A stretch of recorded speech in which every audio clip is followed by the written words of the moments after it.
Hopefully you all read the description. Yes? Good deal. Now they're on the same page. I just have one more request of you. As we talk about this, I want you to put in your mind that we're not going to talk about your skill set. I'm sure each one of you are in the top 10% because you're here and you cared enough to increase your education. So this is not going to be about how much or little you know about a specific framework or architectural style. This is going to be a little bit of a talk about how you can be in the very front of someone's mind when they say, hey, do you know any .NET developers? Do you know anybody who knows F#? Do you know anybody who's really good at leading a team? We're looking for someone. It needs to be right frame of mind. And luckily for all of us, this is a scientific process. So, as a developer, I figured some of this out and I wanted to share it with you. So, if you've never met me before, let me introduce myself. My name is Heather Downing. I do lots of things and lots of stuff. See, look, I have lots of words. See, I do all the things. Unfortunately, for the human brain, we, especially over the years, have gotten to the point where we need snapshots of information or you just lose us. Sometimes, has anybody read a resume that is 5 pages long? Yeah. When did you check out? Which part did you check out in? Page 1? Halfway down? Did you even read the last one?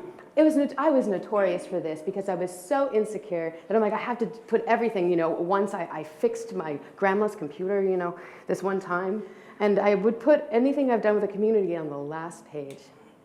So nobody ever looked at that. They never got to that page, right? And I was called out for exactly what it was, which was information overload. Now, this isn't too bad for you all because you're used to reading docs that are egregiously long, right? So you probably have all read this by now, right? Or did you stop at the first paragraph, second, or third? Probably the first, because you're not really interested in all the rest. What you should think about doing are keywords. So when somebody is describing you or thinks about you, they associate you with 1 word or 2 words, like that I'm really interested in innovative tech. So think of innovation, I'm always the one doing something that is not proved out yet. Okay, so that should be the word that's associated with me. Another one I was told is enterprise because yes, I like making money and I like fixing problems in the world's infrastructure. So that puts me in this camp. Consumer facing. This often comes up because they know that I've worked for Disneyland as a Jungle Cruise skipper, and I also used to work for Marriott International for like a decade. So I know a whole lot about how to be in front of people, and they remember that. I was a latecomer to tech, right about the age of 26, and have been in it ever since. And that I'm a speaker. In the circles I'm in, that's usually one of the first things that they say, but if you didn't know I was a speaker and you were in other aspects of my life, that might be what you know. Isn't this a lot more digestible than all the words I just put up before? That's pretty simple, right? I don't like repeating things, but often, for being a group of people that absolutely despise writing code twice, have you looked at your resumes? And sometimes you get to the point where you don't even have a resume. Guilty as charged. LinkedIn is wonderful for this, that you can export a profile as a resume. It's an excellent option. But unfortunately, it follows the same problems that I just discussed before. However much you put on there and repeat of structures, unstructured sentences, that all gets printed out. So just think about really to the point, key ways that you can be memorable. This is the question of the decade, isn't it? What is it that you want? Right now, I would say I'm in a very privileged company that I know some people who have truly changed the face of technology as we know it. And so the problems that they have are different than the problems of my down the street neighbor who started tech about 5 years ago, is in that wonderful mid-level place. Anybody a mid-level developer here? Anybody? A few of you? It gets better. Hang in there. And unfortunately, they were not introduced to the people I were, introduced to the people that I was. So what they want is just how to have less pain at their job. And sometimes that's to leave that job. And right now, there are lots of jobs, but you may take the pain with you. So you have to ask yourself, what is it that you're really trying to solve by coming to this talk? Or are you just interested in what I have to say? Research confirms that there's a real disconnect between your performance and your job outcomes. So to get into that, we'll dive into how humans perceive each other. So I know you all join this because you want to become rich and famous developers, but that's going to be like 5% of the time. And the other 95% will be talking about human psychology because science. All right? You can drive your perception, how people perceive you at your workplace, in your community, and basically how the industry views you. We'll be exploring both sides of this. So we don't want to stick out for the wrong reasons. We don't like being the odd one out. I felt this many times as somebody who got into tech later. I felt like everybody was a lot younger than me and we were right about the same level. So I always felt like I was making jokes about Nirvana and they had no idea who Nirvana was. You know, that was a problem. I felt like was a problem, but it turned out that was the first way their brain recalled is that I love all sorts of different cool and weird music. Was the first thing that they remembered about me, and then it turned into something else later on the line. So you can look at it like you stick out like a black sheep or a sore thumb, or you can take control of that narrative. Take control of it. Like it or not, you have a brand, and you can decide if you want to craft it into something that's helpful for you. So let me think. Somebody who has an excellent brand. It could be the clothes you wear, it could be a fun hat, it could be the way you talk, especially if you're in a foreign country and they can tell that you're not from there. That's often one way. But you have one. Ask people how they would describe you to others. And make sure that it's honest and it's not just, oh yeah, this brilliant developer that knows all the things. No, how do you remember me? Oh, I remember that you're always going to concerts here, or I remember that you're always working on this one startup idea, or I remember that you have 12 children. Whatever it is, whether you like it or not, people have a little bit of a shortcut to jogging their memory about you. So craft it. Use it to your benefit. Embrace sticking out for good reasons. Which brings me to why others get promoted before you. Oh, we're already going down on that energy already. Here's the truth. You ready for the truth? If you're too busy keeping your head down, nose to the grindstone, it's really hard to see you without an ally or an advocate speaking up for what the heck you've been doing. Whether it's for your own projects or for the company, it doesn't matter. If people never talk to you and never see you, you don't exist. It's great that they have a product that exists, but you don't register. And this is not their fault. They're not trying to ignore you. Oftentimes, you're probably one of many people, and we can only keep track of so many. I'm trying to remember the exact number of how many people your brain can keep track of, but it's not a lot. So you have to constantly be reminding. And that sounds so egotistical, doesn't it? I always felt like I was just struggling all the time because I was constantly doing all the innovative tech that nobody knew about, so nobody could help me. And I was like, I don't really know why this is broken, why it doesn't work. And I felt like I was just trying to swim. So I didn't have time to think about whether or not people saw I was doing anything. How much the world's changed just in the past 4 to 5 years when it comes to being visible. So part of managing yourself and your career trajectory is making it easier for people and opportunities to find you. That's it. That's all you're doing. You're just making it easier for the right things to come to you. Some people call that manifesting. I just call that logic. I mean, if nobody knows that you have a skill, no one's going to come to you with how to fix that problem. So if you get coy or bashful about anything you've accomplished, even if it's small, that doesn't really help you. In fact, it probably hurts you. Because let's say, I don't know, we have a big recession and everybody tightens their belts and they let people go. You don't want to be a faceless developer that nobody really knows what they did here. You want to make sure that you are known for what you bring to the table, and more importantly, for what you desire to bring to the table. Because that means you have a future, maybe at that company or just in your career in general. So why does the idiot get all the responsibility? You're only laughing because you have experienced this before, right? Guess what? You know that idiot you saw that was promoted? That's because he was self-promoting shamelessly, loudly, and often. Prove me wrong. And you should also be promoting yourself loudly and often. And that is really hard. I was not raised that way. And so that's very difficult for me. I was waiting for somebody else to speak for me. Why would you give other humans that much control over how much money you make and what you get to do in this life? Come on. This is something you can take control of. There is a much more refined way of doing it than the idiot that did it, right? You don't need to lose self-respect in the process by saying, I'm amazing. That's not the goal here. Just remember, the first half of your job is to actually do it. Please code, please help your team and actually do that. But then you got the other half of your job that nobody tells you in school or boot camp, which is how to communicate what it is that you're doing. I feel like all of these science degrees need to come with a hefty amount of human skill training, because the breakdowns we often have in tech are not technically related, it's human related. It has to do with where the human failed, usually in communicating something was wrong or not, right? Sent does not mean received, right? I can send you all the messages, that doesn't mean that they got it. So sometimes half of your job is to reword and check on people to make sure that they understand where you're coming from or what it is you've done. If you do it and I don't hear about it, how do I know what's going on? Here you're sitting in your own little world thinking, I'm never recognized, I stay up really late doing this, I work on a Saturday, don't do that. Work on a Saturday, getting all this, and I get no recognition, and I get like this tiny little raise, it's like $5 more, and then you get resentful.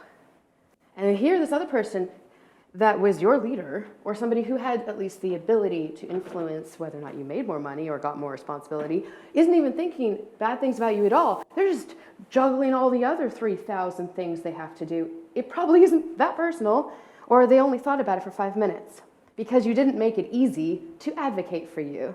You didn't make it easy to see what you've done. Please make it easy. If you have to, ask for more one-on-one times, and it's not just with a person who has control over your career. It is about the rest of your team. There's something more new that I noticed at the companies I worked with that were starting to be done, so please let me know if you're also experiencing this. You get kind of like a rate your boss and your coworkers thing. Like, tell me, do you like working with these people? Do you not like working with them? Your opinion matters, Do you get anybody else get those kinds of things? It's a little weird because you feel like when you are fighting the good fight together, trying to ship something, you're supposed to suddenly be brutally honest about how, well, they could be more on time for stand-ups and they could be, it feels disingenuous because that is how a company forces people to start talking about it. But that seems really fake. So if things are already naturally checking on each other and seeing how you need to communicate differently to each person, which feels exhausting, but it really isn't bad once you set it in place, then you won't ever have those problems. You won't be asked those kinds of silly things because it will be very obvious where the team's going, where the individual's going. And so all that lovely amount of speaking that I did comes down to this: do things and tell people. That's your slide. Thank you for coming to my TED Talk. No. We just miss out when we wrongly assume that other people will know about our great work without having to tell them. So remember, the human machine is fallible. So please help. So part of the way that I discovered was super helpful to have good opportunities come my way is to do something anyway, even if it wasn't in my company. Like, I was really interested for a while in voice. A lot of work with like Alexa and Google Assistant. I was interested in that stuff, and I was definitely working for an insurance company. So like, it was not really like an alignment there, but I still wanted to do it anyway, just because I was interested. So I took the time on my own to just kind of discover a little bit about it, and because I was chatting with somebody else that was like, hey, you should present that at a user group. I'm like, no. Because I do not work for Google or Amazon, and I do not want to say the wrong thing about this process. And like, why don't you just be the Alice in the Wonderland? Just explain to us what you've seen so far. You don't have to have all of the end result. You can just say, this is what I learned so far that I think is pretty cool. And I felt like, all right, that's cool. Fast forward, I was working in another company in a pretty hardcore dev team, and because my manager was searching for how to integrate something with a voice API, he stumbled upon a post I made on my own blog and came to me saying, hey, we're actually thinking about doing this for a whole nother team, another project. Do you want to work on this? And I'm like, what? Yes, I would love to do that. And and remember, I didn't have to advocate inside of my company. They just stumbled upon the fact that I was doing this. And then it just kind of naturally progressed. Because sometimes you need to not ask permission to show what you're capable of. You just need to put it out there and trust that the right people and opportunities will find you as long as you put it out there, right? Because the reality is that working hard and doing a good job is insufficient for a career trajectory. I'm sorry. Because there's just a lot. There's a lot of us. And it doesn't mean that we don't need more. We totally do. But if you want to not be stuck perpetually where you are, you have to make sure that you are seen. And if you can't get seen inside of your company, make sure you're seen out of it. But I would argue you should go outside regardless, because leading by example externally can demonstrate that ability, like what I just went through. Just make it easy for people to find and endorse you. That's it. Which is another reason why you should network. Thank you for coming to a place where you can network. I appreciate that. Having a large and valuable network is a fantastic asset for advancing your career and your life in general. But it doesn't mean what you think it means. I really hated that work because I watched a lot of television shows about networking and how disingenuous it felt. Like, hi, I need to use you in the future for some reasons, so here's my card. It felt really weird. I had gone to several business networking events and it was overwhelming. I felt like I was in a car sales convention. I didn't like it. I just wanted to kind of work and do my own thing. But that's because I am a natural introvert and I've had to practice doing this in front of you all. Like, I don't naturally want to do that. I tend to stay in my own corner with my own people that I know. So when most programmers ask me about networking, what they're really asking about is how they can use people to advance in their career, okay? And I'm not about that at all. So in my personal philosophy, and the one I firmly believe, is to figure out how you can give as many other people as possible what they want, or even better, what they need.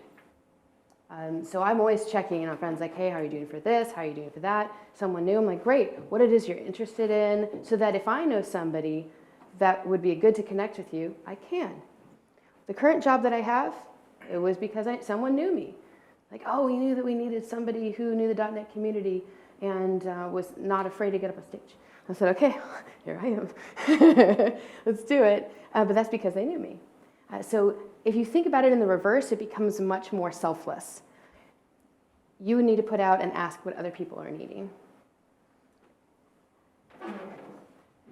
Because there's also a wrong way to network, right? Usually, people only network when they need a new job, okay? That's the only time they do it, because they have to, right? They have to do it. Hey, I'm interested, I'm open. You can pretend like you're not looking at all. You're like, oh, I'm just casually, maybe, in the future someday. And they kind of drop that big hint like a shoe, right? But that is the absolute worst time and the wrong way to build your network. People won't trust you. Building a network takes a lot of time. Trying to rush that process and do it quickly reeks of desperation. So please don't do that. A recruiter, by comparison, would be something I would call a temporary relationship, okay? It's really there to further their monetary gain and your monetary gain, right, for both parties. So you're like, hey, you and I both want to make money, let's find you a job. That's not networking. That's somebody whose job it is to literally place you so they make money. And they're often not in your best interest because they just want to place somebody so they get that, okay? So you have to advocate the right way. It doesn't mean you can't work with recruiters. I have lots of people I can refer you to if you want to know which recruiters are great. But you might find you won't even need recruiters in the future because you're starting to network with the right people anyway. So remember, recruiters will work with you regardless of your networking skills, and that is not an accurate representation of what networking is. Fair? So let's talk about the right way. Just like romantic relationships, real business and professional relationships cannot be rushed because you spend just as much time with your coworkers as you do your family. So imagine if you met a person that you'd like to pursue a romantic relationship with, and on the first date, you ask them to marry you. I mean, I guess some movies have been made about that, right? That probably wouldn't go over too well, though, because many software developers want to approach networking in exactly that manner. You know? Instead, think about the long game. Think about networking as planting a large number of little seeds that you're going to water and nurture until they grow into large plants that eventually will produce fruit for you. But it's going to be a long game, right? You can't rush that process, and you have to be very deliberate about that. You can't just hang out and hope it goes well. You need to be deliberate about saying, I'm somebody who's interested in this in my future. It also, remember, makes it easier for others to help you because they know you have a concrete idea of the kinds of places you want to go in life. So remember, the best way to plant and nurture the seeds of networking is to give first and ask others first.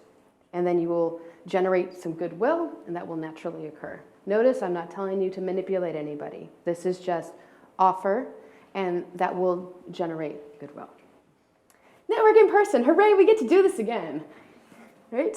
So where do you actually go to do that? The short answer is everywhere, and today you've chosen NDC London. Well done.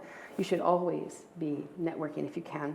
The easiest and best things to do in this case is to find a group of people who are interested in what you're interested in. If you don't have any conferences near you, please go to, meetup.com is a good one. I'm sure that you'll hear through the grapevine from other places to go. And even though software development conferences can be a little expensive, they're also great places to meet new people and pick up some training as well if you do a workshop. Sometimes you'll work at a good company that will pay for you to go, which is always good. Because when you're there, remember to walk around and talk to people, attend different sessions, and talk to the speakers. We don't bite, we will talk to you, promise. Go up to the speaker of a session that you watched afterwards or later when you see them and thank them for their presentation and give them lots of good compliments because you know that they are really stressed out when they present for you. I don't really say that for me. I'm totally fine. But I do know speakers who've slaved away for weeks on their presentation and no one ever talks to them after. And that's hard, right? So remember that giving first to say, hey, I really appreciated this, thank you, and tell them why if you retained any of their session. And consider what is my favorite part of a conference, which is the hallway track. So besides eating a delicious lunch, did anybody actually talk to somebody they've never met before between sessions? Anybody? Yeah, okay. So about half of you, that's good. The other half of you have an assignment. It doesn't even matter if you know what they do, just say, hi. I'm excited to be here. What do you do? Why are you here? That's a good question. Why are you here? That's your icebreaker for today. Also go to any after parties or dinners that they have. That's often when people will really get and dig into how life is truly going, the projected path of technology, and things they're truly passionate about come out usually after the conference, during a dinner or beverages later. That's when I find the really great, deeply felt conversations are had. I've heard it said that your network is your net worth. Okay. I guess I found that statement to be true more often than most people would imagine. And that also kind of leads me into how false it can feel. If you know somebody that knows you, then suddenly you have a lot more doors. And you can be envious of those people who have those doors, or you can go get some doors. Right? How do you get doors? This is everybody's favorite subject. Regardless of what you personally believe about social media, you need to use it so that you're not out of sight and out of mind.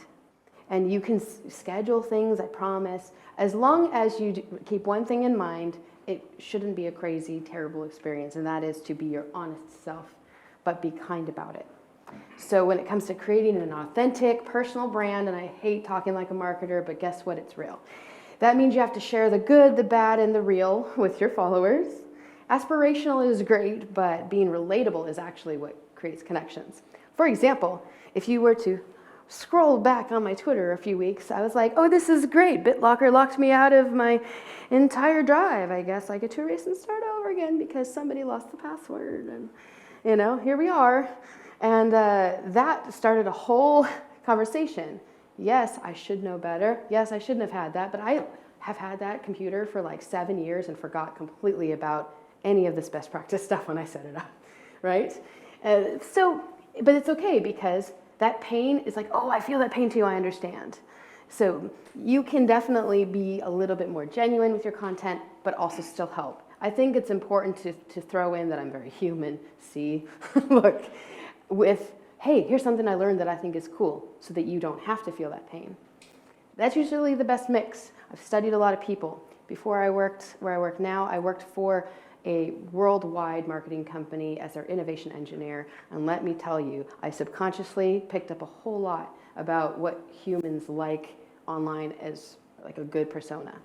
In the United States, there is a brand of hamburgers called Wendy's. Has anybody ever heard of this? Go look at their Twitter. It's hilarious. And they somehow have managed to strike the balance between kind of teasing other brands like McDonald's or something online. And they were almost the original creator of how to roast people, but do it in a way that people weren't angry about it because it wasn't mean-spirited, it was just fun. And I got to sit next to the person who helped create their persona when I was at my job. And I was like, how do you think about these things? He's like, because the truth is so hilarious. He says, we can just put it in a creative way, but the truth is really funny. The truth is, as a .NET developer, I am so overwhelmed with the amount of versions we've had in the past 3 years. I'm like, whoa, that's just a lot. So I can talk about how excited I am about the new thing while also acknowledging that too many versions. Also, what is naming happening at all? I don't know. We've decided it's going to be this now. We're not going to go in any sort of order. It's just going to be this now. And I can laugh about that because it's true. And that will probably get a lot of engagement online.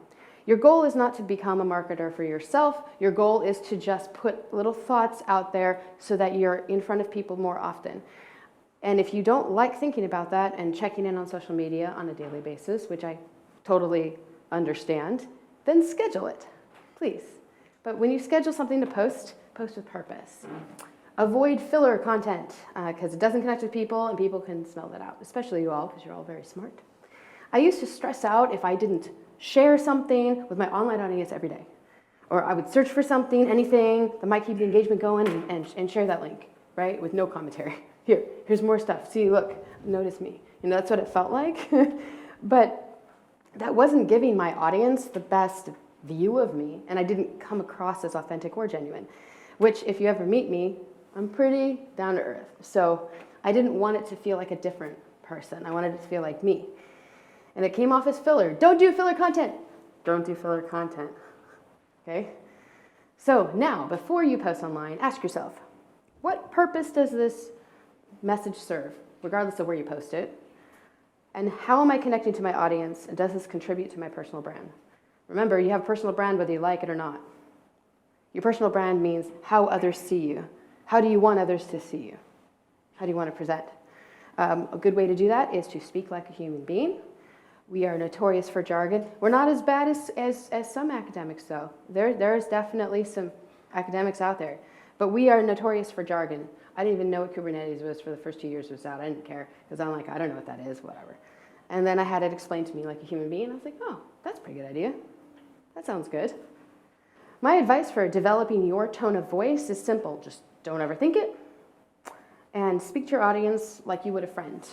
Informal and kind of upbeat if you can, unless you're just angry at life. Maybe you should not be posting online. Just because the question is, what value are you bringing to the audience if all you're doing is complaining? Like, I'm laughing a little bit about the version joke for .NET, but I also deeply appreciate how much more stable .NET is than the other things I have tried, right? So I'm just poking a little bit of fun at it so I don't take it too seriously. But that's different than just always ranting. Okay?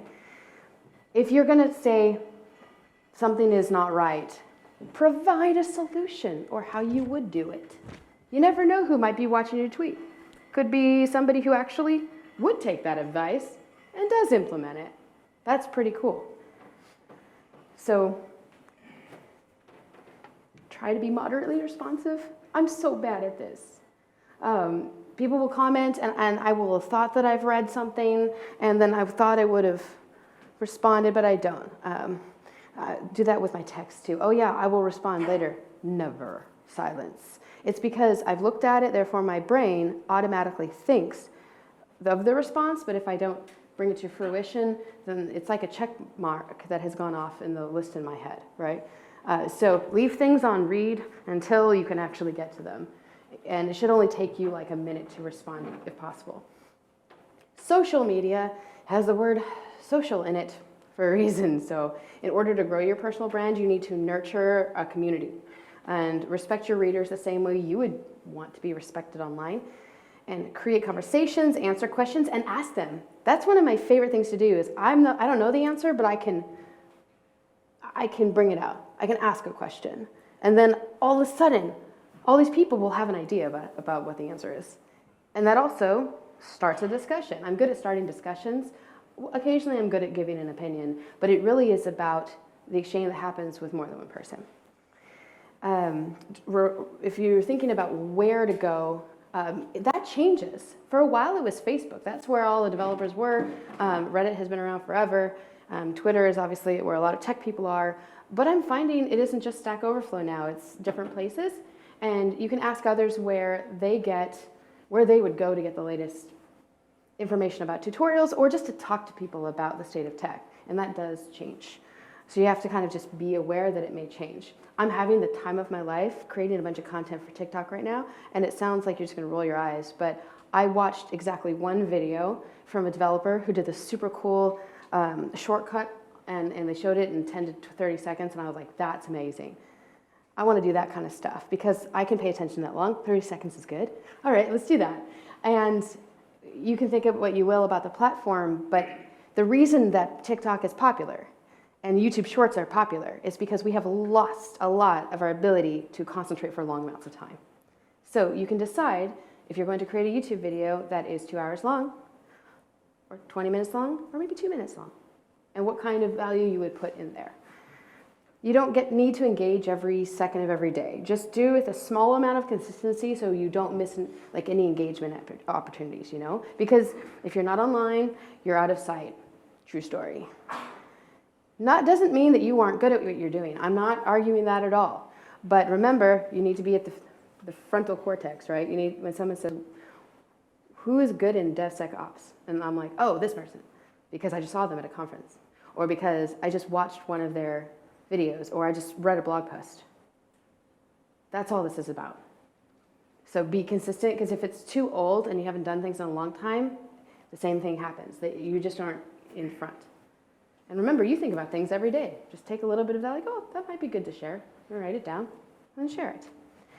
What I like to do is automate my online thought stream. That's really helpful. So I use something called Hootsuite. Does anybody else use Hootsuite?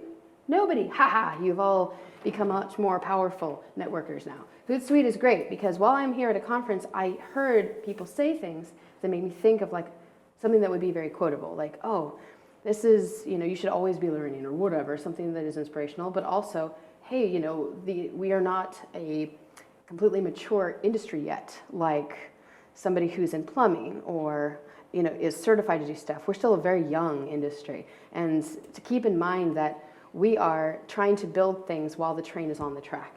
And I thought that was a cool thought. So I wrote that down. I now have a list of like 10 different things I can send out, and I schedule them to go out every few days. So that means I don't need to come up with new things for like 3 weeks or 2 weeks or whatever. And that way it makes you feel like you can take advantage of your time. If anybody has experienced like bouts of total brilliance followed by, I don't want to get out of bed, those are good times to be like, ooh, I feel super brilliant. I'm going to write down a bunch of stuff. And at least while I don't feel like tweeting or doing something, it'll at least be going out on a scheduled basis. Right? Pretty cool. Consistency is great. Visibility is good, but consistency is great because then you're always brought to the forefront. We are not perfectly on-time machines, so automate that communication to take that pressure off. This one I didn't think I'd have to do, but the amount of people have asked me for help in the past 3 weeks alone, means it needs its own dedicated slide, and that is please make sure you have a website that works and is dedicated to what your works are. I know it feels old-fashioned, but please put everything in a box to make it easier for them to say, don't make me go through every single social profile you have in order to find out information, every single GitHub you have. Put it all in one place and then connect those so that I know where to go. That's all that is. It's pretty simple. Please do that. I can help you. Talk to me after if you need. I believe skills can be taught, but attitude cannot. People decide if they like you in the first 5 to 7 seconds they meet you because of this thing right here. You really should have met me early in my tech career. I was not a friendly person. I left hotels in 11 years working in that industry because I hated people.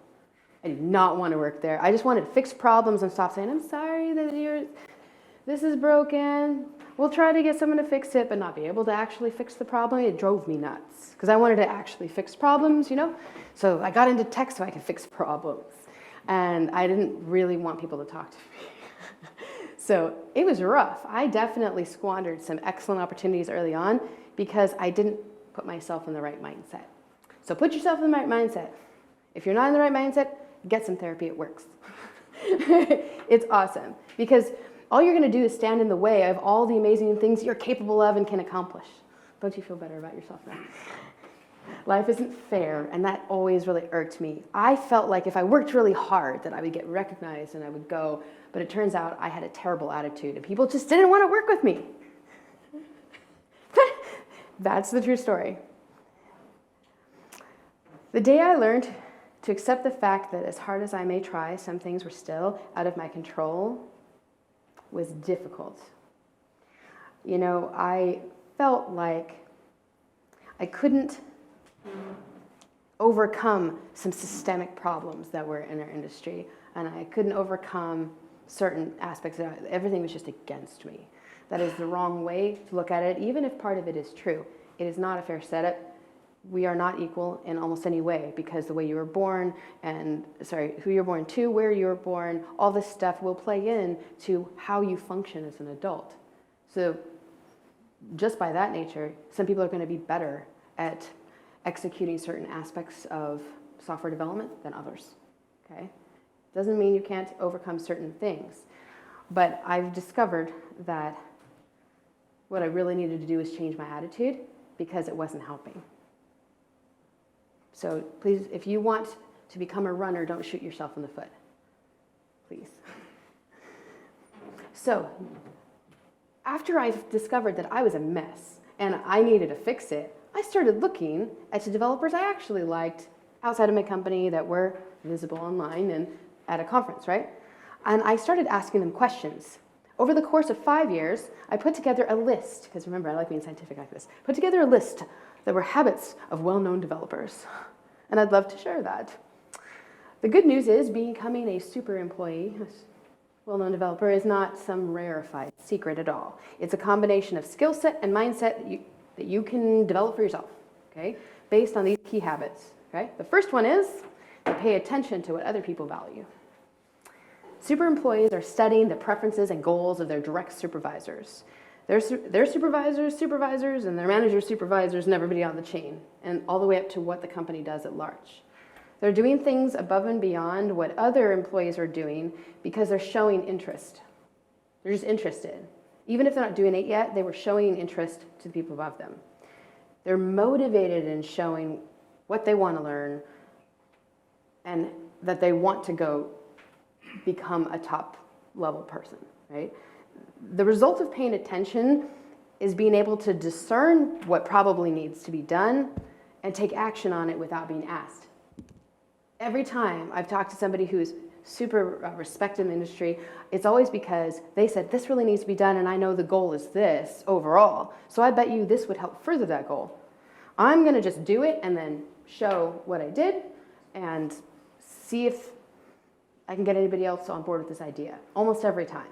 That's what it was. I can name so many of the familiar faces in this room that have done that exact thing. The other thing that they do is they choose the right place for their talents.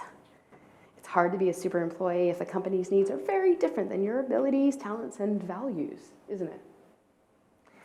A 2015 research report by the Cicero Group found that one of the most important factors in employees that consistently produce great work was just recognition that they were doing good work. And 37% of respondents said that being recognized by their manager or by the company was the most important driver in continually producing great work. So, choosing where you work and where you can work where you are valued is very important. But you don't know that. You get like 3 dates with your employer and then you get hired, right? It's a little weird. You don't get to talk about what kind of kids you want to raise, or if you even want kids and all these things. You don't get to really deep dive unless you come prepared with those questions. Where's this company really going? Like, what do you think about micromanagement? What do you think about these things? Asking good questions. Ask better questions before you marry the company you're at, right? They also focus on big picture thinking, these exceptional performers, right? They're able to maintain a dual focus on both the task in hand as well as how it fits into that picture, which I always envied. I was really into the minutia. I love the little individual pieces coming together. But the why, unfortunately, some companies can take advantage of this, and you work on that minutia, and that becomes interesting to you, and not that you are furthering a company that is maybe kind of evil, right? I've talked to many developers who's worked at some of those evil corporations, and I loved them. They were actually these cool people that truly were just trying to solve this really interesting scaling issue, right? Unfortunately, what they were scaling is not a good company, right? But that doesn't mean that what they were doing wasn't valuable. It just means go where your values align and where what you bring to the table is obviously valuable to them, okay? These exceptional performers, if they don't understand something, then they get the information they need to make its importance clear. They just don't wait for someone to bring it to them. They don't complain that somebody hasn't brought it. They just go get it. They just go find the answer. They ask the right person. I believe in no hierarchy. I know that it exists. I understand at a caveman level that we have hierarchy. I get that. But if your goal is to actually help your project get to a certain place, and your heart is in the right place and your head is in the right place, you saying, hey, whoa, I'm just going to skip right the 4 levels up and talk to the person who's making a decision about this and ask them if this is really what they want to go, where they want to go, or show them a different option. It's always rewarded. I've never seen where it wasn't. If you're just trying to skip levels so that you can become powerful and in control, that's probably the wrong thing. If you're like, hey, a lot of this red tape is in the way, I just need to know if this is truly the right kind of architecture for this, and I'm not really getting anywhere with my team, so go to the person who's making that decision. And they will see that you care, that you are demonstrating that you understand that big picture, right? In addition, these people are able to prioritize so that their activities and energy are focused of where they are of most value to the company. Has anybody ever heard of the spoon analogy? How many spoons you have? A couple of you? Yeah, okay. For those of you who have not, the idea is that energy for many people, including myself, is that you have a finite amount of spoons. And every time you have to do something or somebody needs something from you, you give out a spoon, but you only have so many spoons, right? And so sometimes you've given out a lot and they just don't have any more energy to do the thing.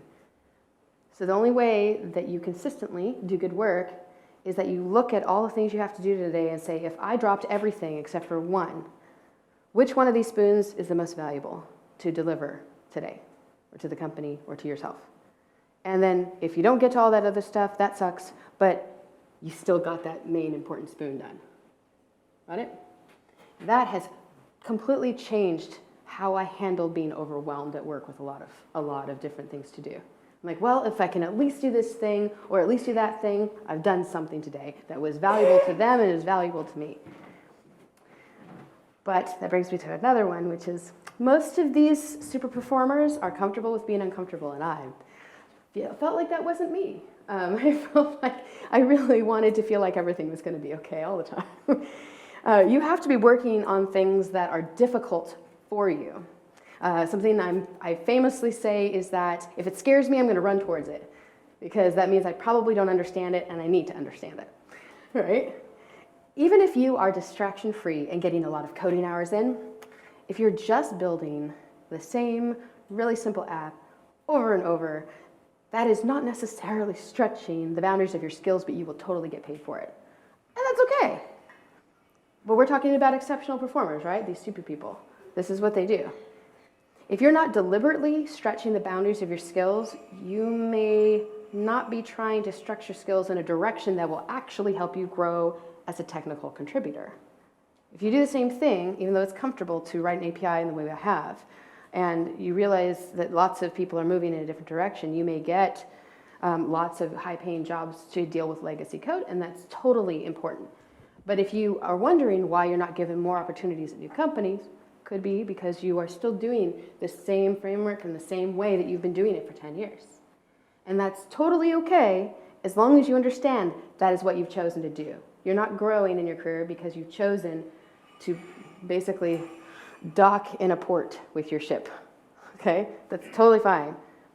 But don't wonder why you're not getting paid more money and why you're not getting more responsibility, right? These exceptional performers like their colleagues. I know, they must be lucky, that's why they're there. Part of that is true. High performers are in tune with the people around them and they can sense when they need something. So most of these people perform soft skills like empathy and are able to relate well to other people because they take the time and make the effort to try to understand them. All of them, all of the colleagues that they work with on a regular basis, even the jerk, yes. Yes, a high performer will put the human first and seek that connection. Only then can there be trust. I love this quote. I think it's awesome. Because every person needs to be seen, understood, and validated or appreciated in some way. You can dismiss someone who disagrees with you, or you can try to figure out why they say what they say and do what they do. This is really hard right now on Twitter. So I'm saying that empathy is very much, it seems like a dying art, but it grants you so much value in your life. Try to get some empathy. That's how you become a trusted voice, because people will trust that you're doing things for the right reasons because you are listening and you are applying what you're hearing and you're reflecting. So that puts you in a camp of being much more authentic and not just schmoozing. Okay? I don't want you to become that. Just break down to the very lowest of the things that we have in common as humans. I remember I was told by my manager, you need to start getting along with this Android developer because I'm tired of hearing you guys fight. I was like, but he doesn't understand the way that APIs are blah, blah, blah. And I was tired of it, and I felt like he was just disrespecting me. It was a whole mess. And so he says, well, maybe get some empathy because maybe he has problems with you. And I'm like, oh, what? I'm awesome. What are you talking about? And that was hard. Ooh, that was really difficult because I do feel like he was on purpose trying. He wanted to fight all the time. He wanted a reason to shout his opinion from the heavens, right? So instead of that being what we did, is I finally was like, okay, what does he do well? What does he do well? I don't think talking to people is one of them, so what are the other things, right, that he do well? And I found some things, and I came at him later on saying, hey, I know that you know this part really well or better than me. Why don't you make this, tell us what we need to do with this situation. And it totally softened everything he said after, because then he felt like he was already validated and understood. He didn't have to prove himself every 2 seconds to me. It's difficult because I was the back-end API engineer, right? And so he felt like, I understand how all architecture works, and I think we should do this. And even though I probably could have overridden him because I have that experience, that was the wrong call. Because if he's not bought into what we're going to do, and that makes the whole thing painful. So I needed to dig way down and find something that he did well and lead with it, and it already, immediately softened him to it. So he was much more willing to listen to me. Sometimes you got to just bite the bullet and be the first one. I read a fantastic book called Radical Candor by Kim Scott. Fabulous. So if you've seen that book, you will recognize this quadrant. Basically, to me, when I think of radical candor, it's like if you do this for others, be willing to encourage them to do this back to you. Yes. So let's talk about the first one, the top left. Ruinous empathy. There is a television show that I often watched when I was much younger in the States called Friends. And there was a particular episode that I think calls this out perfectly. And it goes like this. There was a character that decided that they wanted to learn how to play the piano and sing. And of course, their friend was like, oh, that's great. You should keep doing that. Very much an over-encourager. Like, it was great. He played clearly off key, clearly not doing well. That's okay. She didn't want to discourage. So she over-encouraged. And she encouraged and said, oh my God, that was amazing all the time, so much that he booked a gig to perform in front of people because of that. And so what happened is that that amazing amount of encouragement turned into kind of like an untruth in his head. Like, oh, I must be really good at this, so I'm going to stick myself out there. It didn't go well, and he wasn't asked back for his gig. And he came home like, I suck. Why didn't you tell me I sucked?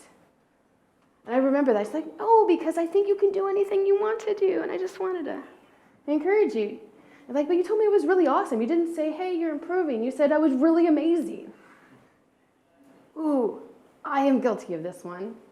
Because I have had so much unkindness in my life, I want to overcorrect for others.